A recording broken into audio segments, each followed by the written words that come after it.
नमस्कार दोस्तों, मैं विवेक उर्मी आईएएस के माध्यम से लेकर आया हूँ आज नया टॉपिक जिसका नाम है कोई भाषा। ये आजकल काफ़ी चर्चा का विषय है। तो हम देखते हैं कि यूपीएससी के सेगमेंट में हमारे लिए किस तरह लाभदायक हो सकता है। तो हम देखते हैं कोई भाषा है चर्चा में का विषय क्यों बन रखी है। तो कोई भाषा की जब हम बात करते हैं तो हाल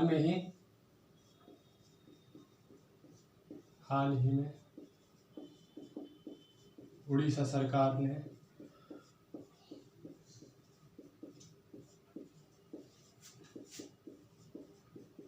आठवीं अनुसूची में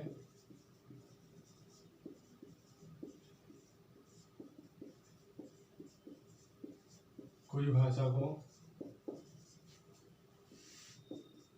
शामिल करने का प्रस्ताव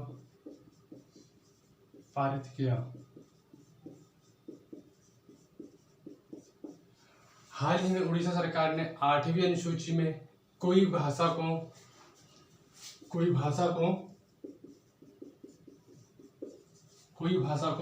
आठवीं अनुसूची में कोई भाषा को शामिल करने का प्रस्ताव पारित किया। आखिर एक कोई भाषा है कि आइए हम कोई को समझ लेते हैं। कोई भाषा को जब हम कोई भाषा की बात करते हैं तो इसे कोई भी बोला जाता है और कोई भाषा के नाम से भी जाना जाता है। कोई भाषा जो है इसे कोई भाषा या कोई भाषा के नाम से भी जाना जाता है। यह मूलतः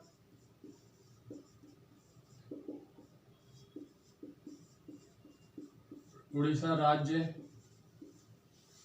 में बोली जाने वाली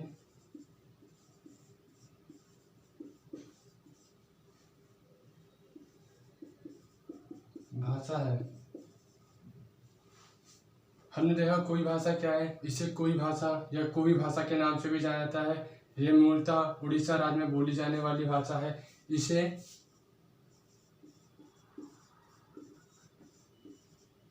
कंद जनजाति द्वारा बोला जाता है। यह दक्षिण पूर्वी द्रविड़ भाषा है। और जब हम कोई भाषा की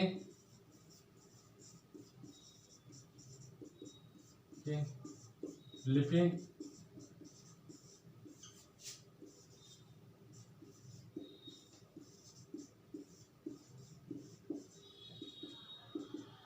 उड़िया है। हमने कोई भाषा को देखा, कोई भाषा को कोई भाषा के नाम से भी जाना जाता है। यह मूलतः उड़ीसा राज्य में बोली जाने वाली भाषा है। इसे कंद जनजाति द्वारा बोला जाता है। यह दक्षिण पूर्वी द्रविड़ भाषा है। कोई भाषा की जो लिपि है वो उड़िया है। आइए हम और देखते हैं इसमें क्या खास है।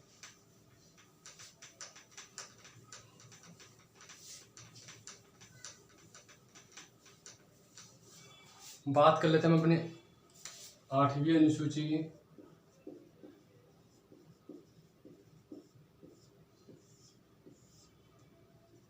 जब हम अनुसूची 8 की बात करते हैं तो यह हमारे भाग 17 के संविधान के भाग 17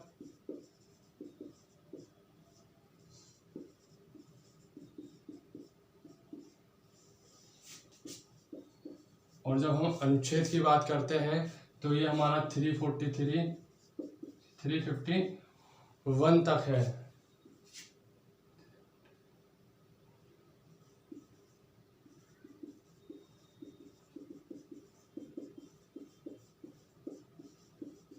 वर्णन है संविधान की 8वीं अनुसूची संविधान के भाग 17 अनुच्छेद 351 तक राजभाषा का वर्णन है। 8वीं अनुसूची की जब हम बात करते हैं इसमें वर्तमान में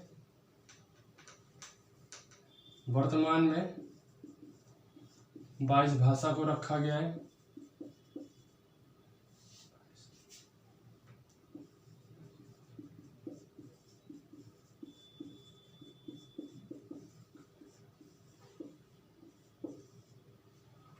मूलतः 8वीं अनुसूची जब हमारी पहले बनी थी तो 8वीं अनुसूची में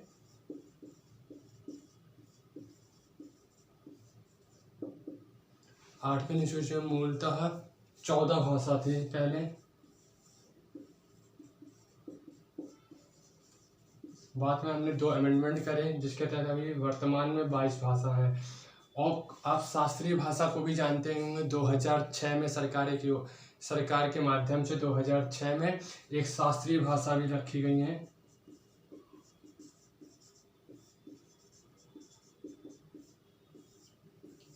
शास्त्रीय भाषा, जब हम शास्त्रीय भाषा की बात करते हैं तो हम पहले जानते हैं कि शास्त्रीय भाषा को कि क्या मानदंड है जिन्हें हम शास्त्रीय भाषा कहेंगे। फिर हम शास्त्रीय भाषा भी जानते हैं। शास्त्रीय भाषा जो इस टाइम वर्तमान में भारत में है वो 6 शास्त्रीय भाषा है, हम उसे भी देखेंगे।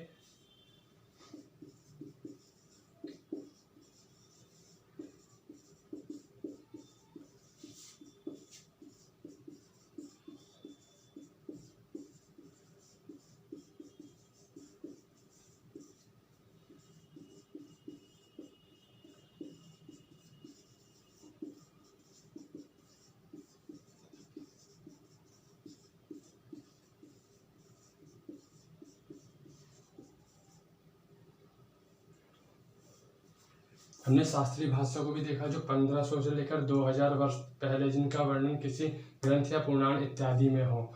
हमने देख लिया ये क्या है। अब हम देखते हैं शास्त्रीय भाषाएं कितनी है हमारी।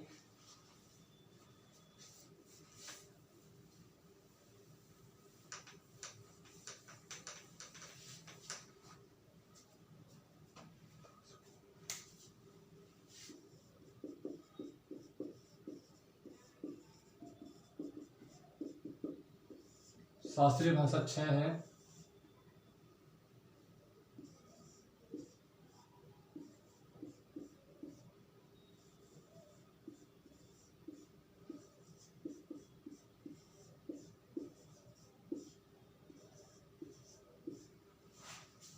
उन 6 भाषाओं की ये ट्रिक बना रखी है हमने।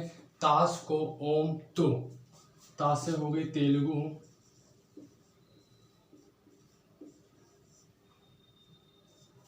सा से हो गई संस्कृत, का से हो गई हमारी कन्नड़, ऊ से हो गई हमारी उड़िया, माँ से हो गई हमारी मलयालम, और तू से हो गई हमारी तमिल।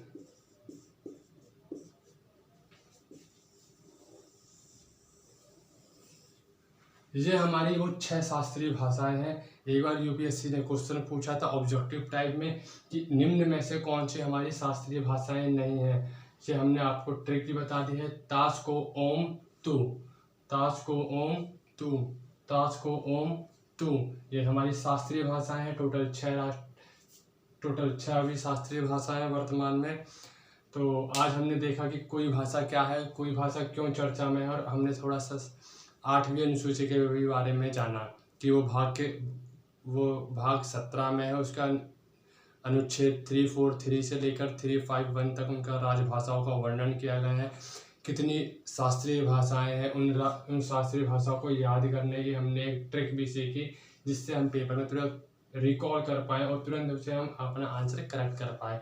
भाषा, जब हम एक भाषा की बात करते हैं तो भाषा से आपके व्यक्तित्व की पहचान होती है, आपके समाज की भी पहचान होती है, आपके एरिया की भी पहचान होती है। और जब ये 8वीं अनुसूची में रखी जाएगी तो इसे कई प्रकार की सुविधाएं मिलेंगी, कई प्रकार का इसे, जैसे यूपीएससी में आपने देखा होगा कि एक आप 22 भाषाओं में से किसी भी एक भाषा में आप अपना पेपर दे सकते हैं, तो उसमें भी आप कोई भाषा में पेपर दे पाएंगे। उसमें ऐसी कई चीज़ें जो कोई भाषा के अगर 8वीं अनुसूची में बन जाती है तो उड़ीसा के लिए ये अच्छी बात होगी और देश के लिए भी अच्छी बात होगी कि एक जनजाति समूह की भाषाओं को हमने 8वीं अनुसूची में शामिल किया है।